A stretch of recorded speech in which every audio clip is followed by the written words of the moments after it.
Alright, check this one out. They repaired their frame. Let me crawl under here, because they had a rusted frame. As you can see, let's put some angle bracket and some self-tapping screws into the rust. Yeah, that fixes it. It's good. At least it covered the rot, right? This 1996 4Runner came in with what looks to be a Sketchy homemade lift kit. The fact that they didn't cut the zip tie ends off somehow makes it 10 times worse for me. How to fix your check engine light 101. Check engine light on. No check engine light. Check engine light on. No check engine light.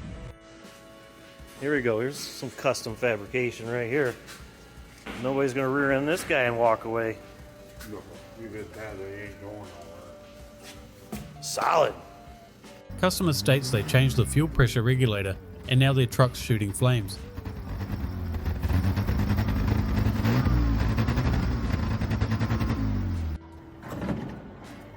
I think I wired something wrong. The things you see working on junk. You know, I've seen some ways to attach a undershield to a car, but this one takes the cake so far.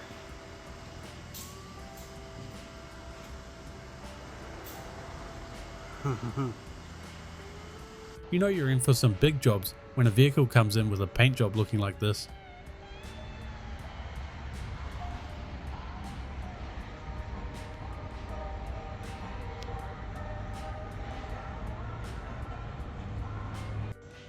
This isn't customer states, but let's play a game. Best comment for this behavior wins. Go. OBD ports in there, and you have to remove that. So these, all Alpha owners will know that these are very, very common for becoming loose. But this one closes on its own. Why? Because it's got a bag of stones taped to the back of it. And my God, it's perfect. I hope I don't break it. And they've just taped it on. And I just can't be mad at how good it works. Oh God. Probably the most insane brake caliper I've ever seen, with what looks to be at least 20 different paint colors all stacked on top of each other.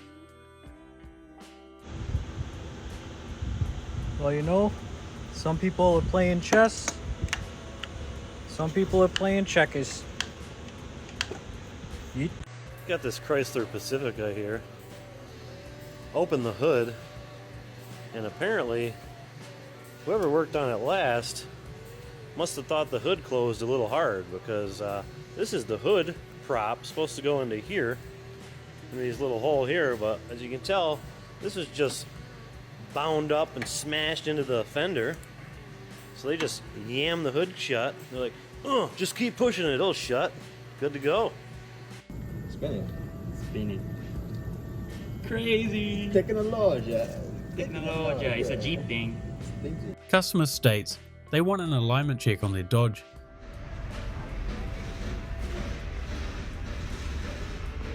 And if you get under it, see that the axle has been great. Talk about get here at all costs, baby. Yes, sir. Ooh-wee. Oh my God. The only thing holding it on is the bottom roller, dude. I can't even see it. Is it back? Oh boy, when your car leaks this much, sometimes you just gotta self-tap a baking sheet to the goddamn frame rails, the subframe. Ain't no way.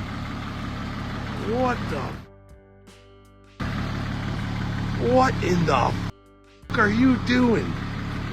The radiator apart? What in the f is this? But they want this sleeved. That's all they're concerned about. No way, guy. No way. No shot. The owner of this van washed it down using diesel exhaust fluid, and now the whole van looks like this. They even managed to get some into the engine bay as a bonus. See somebody welded up some dual exhaust on this at some point. Lowering this thing down, watch what it does.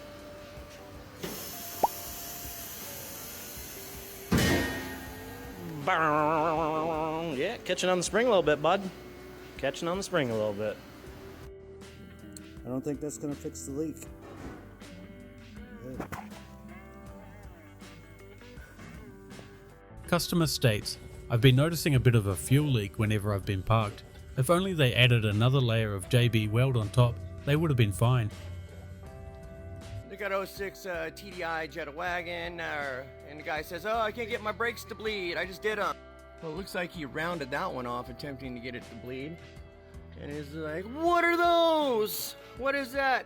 And he didn't notice he had to wrap the e-brake cable up over the wheel speed sensor and damn near break it in order to get in there. Oh, and let's just break the tabs off the hydraulic line up here so it'll route through the bottom, right? Oh my god. Which bunch of goddamn cowboys A, welded this, B, stuck expanding foam in it? I mean, yeah, cowboys. Customer states, driver's side window switch won't roll down the rest of the windows. I've tried to remove it myself and it doesn't work. Please check and advise. It sure did rip off the door panel, but here's the old switch. You're right, it doesn't work. But what if you take off the child safety lock? Amazing, it actually works. Customer states the oil life said 5%, so they decided to add more. It ended up having a total of 9 quarts of oil in it, which is almost double the amount it's supposed to have, and that's after it probably already burnt a bunch out the exhaust.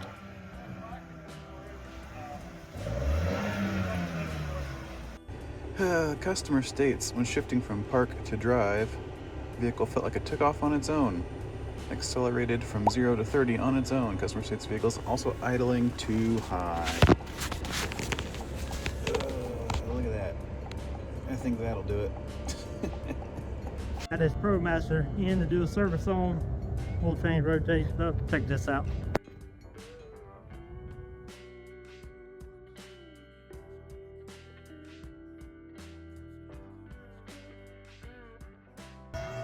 What the f are those? Bro, there's so many holes. Oh my god. This guy had a flex pipe put in somewhere else. Bro. Oh, it's literally not even connected and almost 90%. Look at this side. That's nothing. Look at this.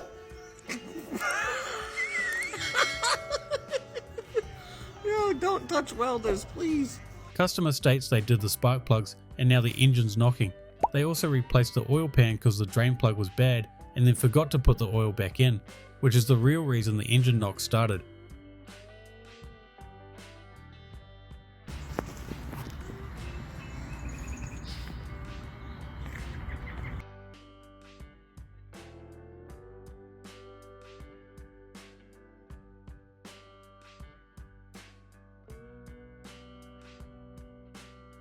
Customer reports oil leak. Yep, we got a double gasket here. Is that warranty? Nope. Customer states, I fixed the rust with some spray paint. Yeah bud, I'm not sure I'd call that fixed. On this episode of My Guy Couldn't Figure It Out, my guy says there's an air leak. Couldn't find where the air leak was coming from. Where could the air leak be coming from?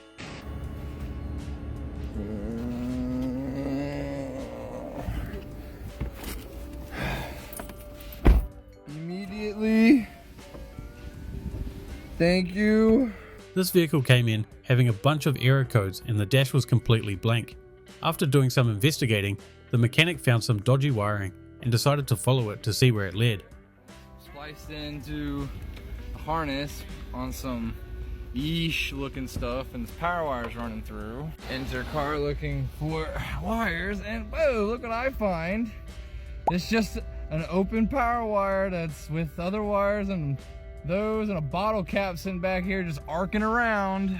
This is the whole reason why you don't do that. Customer states I had an old jerry can full of gas I didn't want to go to waste, so I put it in my car. Well, doesn't look very good, does it? A little milky color. Moral of the story, don't put old ass unknown gas in your car just to save $1, because then you're going to have to tow it down here and have me pump your shit. So does this count as too much of a good thing is bad? I just lost for words. Honestly, a smart temporary fix this customer did for their broken door handle. You see this? I was just getting in to do these spark plugs and see this big old bar bolted to the starter. I'm thinking, okay, that's weird. It looks like it's on the positive post, but surely somebody wouldn't leave just a big metal bar live, right? No, they did. Live as a... That's now a boost point. This customer did their own oil change and started hearing this weird noise. It turns out they drained their transmission and overfilled their engine oil.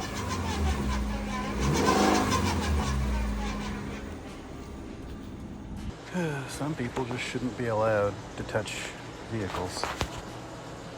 So this is just bare wire. Insulation melted right off of it. You see it connects with a terrible butt connection to this really big power wire. That's not gonna work. But wait, there's more. This wire that goes to the alternator is actually just supposed to go in right there.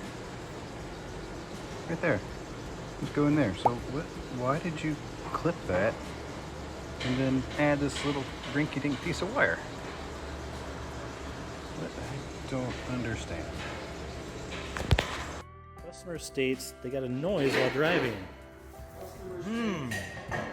Well, that looks wrong.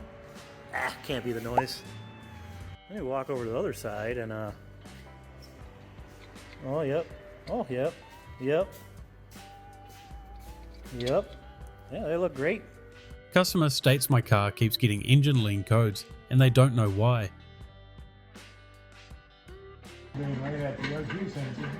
Yeah, well that's what was causing the swing. It was sucking air, and as soon as I get off the throttle, like back and forth, back and forth, back and forth. Hey guy, I know a guy. Tries to weld, you know, he tries to weld at least, you know. He does a quality job. Real bang up job, dude. He'll replace one spot. But for the rest of that chassis, it's completely rotted out. You don't need that. Put a little plate there. I mean, connected to something, you know. You don't need that. That hole, dude. Just put a plate underneath it, guy. The rest ain't even there. You can't see it. Customer states their autopilot doesn't track. These heating sensors are supposed to be mounted away from any sort of magnetic interference. It ended up costing them around $800 to fix. So this was put on my rack and I was told just to try to make it more roadworthy. And I'm already kind of nervous because as I'm walking up to it, I know this has nothing to do with being roadworthy, but they tied the hitch on with a piece of a bucket. So that's probably going to set the tone for everything else. Let's look forward a little bit. So I saw the purple wire here. Okay, that's what's holding the shock up, but it's actually pretty level. But it's not supposed to be here. Okay, it's supposed to be up here. But they've got a wire instead here, instead of a shock absorber. Here's the other end of it. Okay, so they were using the upper shock mount to hold the exhaust up instead of the shock. So they tied the shock out of the way with some speaker wire. Looks nice. This ball joint is about to come all the way off because there's no cotter pin. And this is held on probably by about 4 or 5 threads. Let's see if any of them have cotter pins. Nope, no cotter pin on the tie rods or the uppers. Let's check this side. Nope, no cotter pins on the lower or the upper or the tie rod. Our ABS wire is just laid on top of the upper control arm. Bit of extra air in this tyre, and the sidewall dry rot makes it even better.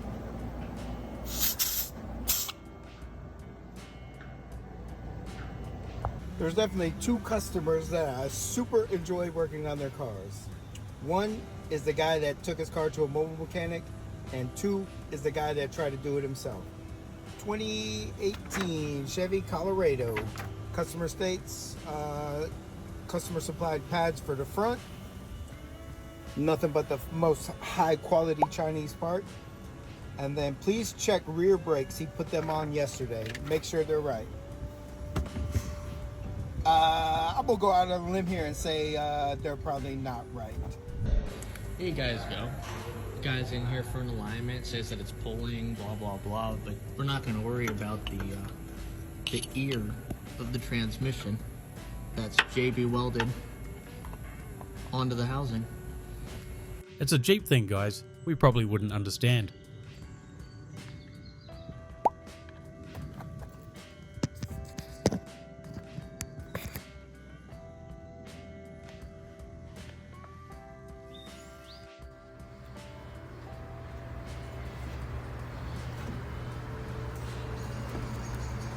Looks like someone messed up when changing these wiper blades themselves by hitting the wiper onto the windshield, causing these huge cracks.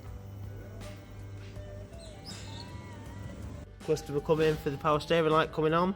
That'd do it. But what's more impressive, that's how they drive the water pump. Yes, that is a cable tie. Not only is this basically like driving around with the claymore aimed at your face, I'm sure the sun loves to reflect in the driver's face too. So I've got another fix or repair daily. Customer said he's getting wet feet and weird smell inside the car. As it's a Ford, you know, there's going to be a coolant leak inside the car from them stupid O-rings.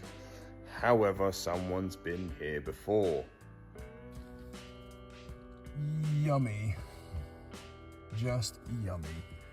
I mean, I don't really know what to say there. Sees amazes me. Somebody has a nice old car. You know, they spend some money on it. Recto rod. And then they do like clamp on clamp to a hose, to a line, to another hose. You know, do their exhaust. They just bash it with a hammer instead of having something made. Clamps, turbo, muffler. And look at this fuel pump job, you know. Clamp, clamp, clamp, line, twisty, turny. You know, how about like flaring a fitting and doing something a little bit properly? This exhaust just bangs on that frame. Makes all sorts of noise. A little extra effort. Make it a lot nicer of a vehicle here. A lot nicer. Customer states they just got a new exhaust installed, and not only did they weld it like this, but they also welded it to the alignment bolt. 2005 Ford F-150. Customer states cluster is not lighting up. Tried to put a fuse in, but nothing wrong with fuse, and new fuse did not work. So I'm gonna look you dead in your eyes, through your soul, and tell you that it's 1 hour diag, please. Customer states, I've been having some weird electrical issues with the car losing all power sometimes. This insane wiring wouldn't have anything to do with it, right?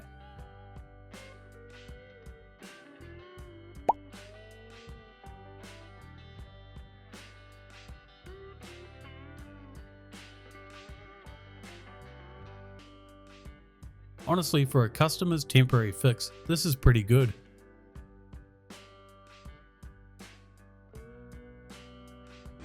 I've been in the car business a long time. I ain't never seen nothing like this. Clamps, some kind of weld, more clamps, more flakes, and then you come around here and the transmission ain't bolted in. It's got a ratchet strap to hold it. Yep. No the mount ain't got no bolts in it right there. So that's easy, but that is not. Yeah, dude. Oh, it's stuck. What a nice color. Customer states, I need an oil change.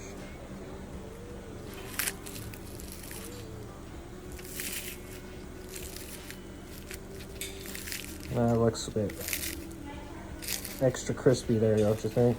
Mitsubishi Galant. Customer states son went off-roading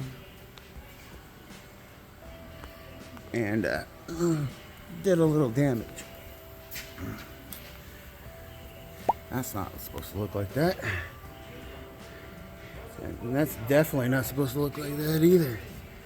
Well, new subframe, here it comes. Thanks for watching another episode of Mechanical Nightmare. I hope you enjoyed. Remember to like and subscribe, and if you have your own clip, you can send it to us using the link in the description. Thanks for watching. I'll see you guys in the next episode.